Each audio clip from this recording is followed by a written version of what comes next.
Hey calculus students, Miss Deer back on the mic here. We are talking about 3D coordinate systems. So we have our rectangular coordinates, which are x, y, z.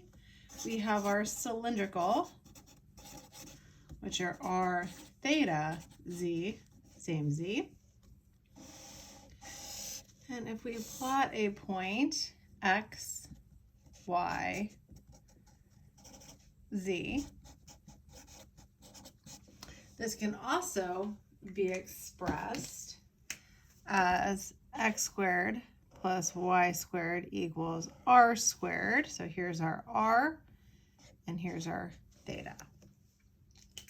And then we also have our spherical. And remember that when we're working with spherical coordinates, we're thinking of every point lying on a sphere centered at the origin. So x squared plus y squared plus z squared equals rho squared. And our coordinates are rho, theta, phi. Rho being the distance from the origin to the point in space. Phi being the angle from the positive z-axis down to this ray. And if we again extend this up here, we end up with the hidden triangle that looks like Z, R, rho, and here is phi right here. So we have Z, R, rho, and we can look at angle phi. So let's start by taking the cylindrical point, 2 pi 6 negative 2, and let's put it into rectangular.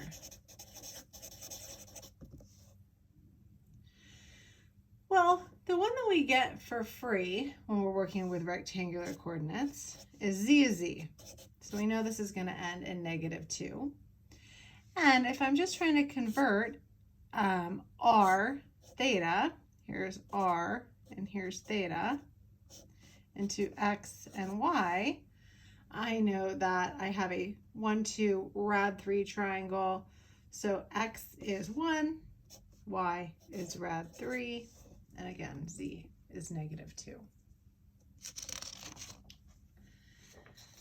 So how about if I'm looking at a graph? Let's say I have z equals r squared cosine squared theta. Well, this is the same as z is r cosine theta squared. Hopefully we spot that this is x. Z equals x squared. This is a parabolic cylinder. This extends indefinitely along the y-axis. So it's going to look like z equals x squared, looks like this. And then it comes down here, and it goes this way. So it's going to extend forever.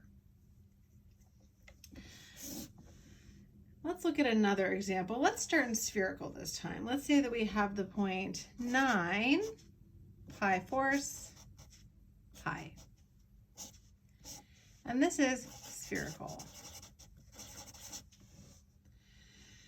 And I want to put this into cylindrical, because I would never go from spherical to rectangular without a stop here along the way. And again, if my spherical are rho, theta, phi, my cylindrical are r, theta, z, I get theta is not going to change. So this is also going to be pi over 4.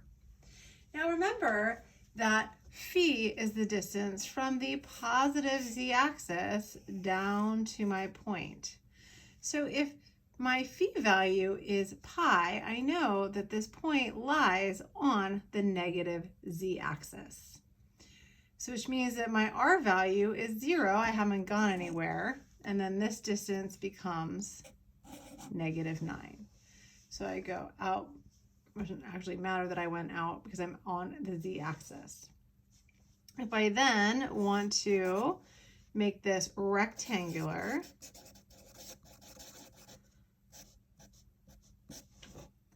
well then I know, again, I'm on the z-axis. So x is 0, y is 0, z is -9.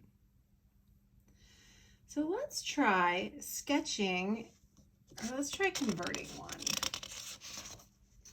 Let's say we have the equation x squared plus y squared minus 3z squared is 0.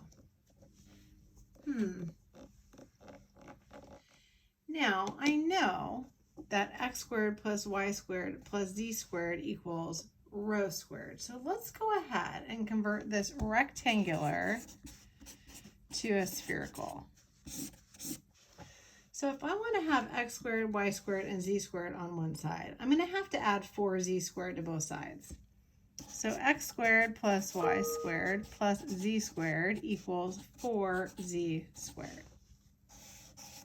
And x squared plus y squared plus z squared equals rho squared.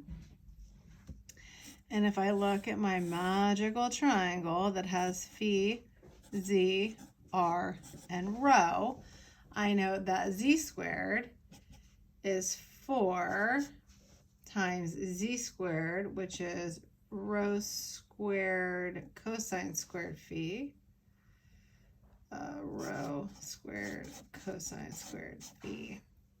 Then I can cancel my rho squares on both sides. So 1 equals 4 cosine squared phi. Cosine squared of phi is 1 over 4, which gives me cosine of phi is 1 over 2. Again, I know this is going to be positive. And so I end up with cosine of what is a half? Phi is pi over 3. So I end up, this is my cone. This angle right here is pi over 3.